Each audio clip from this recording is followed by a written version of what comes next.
Сәлем достар, мен TikTok-тың лучший спортивный креатор номинациясына ұсынылдым. Видеоны соңына дейін көріңіздер, және де менен 2 сыйлық ұтып алудың мүмкіндігін жіберіп алмаңыз. Дауыс беру басталып кетті. Дауыс беру 5 желтоқсанға дейін жалғасын табады. Бұл номинацияға 6 үміткер бар. Соның біреуі мен, қалғандарын мына жерден көрсеңіздер болады. Барша волейбол сүйер қауымды, волейболмен айналысатын, жақсы көретін барша қазақстандықтарды маған дауыс беруге шақырамын. Осы видеоны достарыңызға жіберіңіздер, тума-туыстарға жіберіңіздер, WhatsApp чаттарға жіберіңіздер.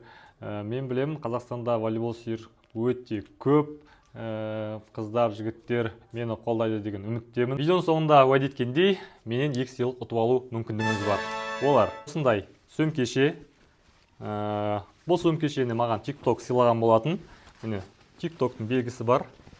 Сайтыны бар. Бұндай TikTok маған сыйлаған шарфты ұтып алу мүмкіндігіңіз бар. Бұлда да TikTok-тың белгісі бар.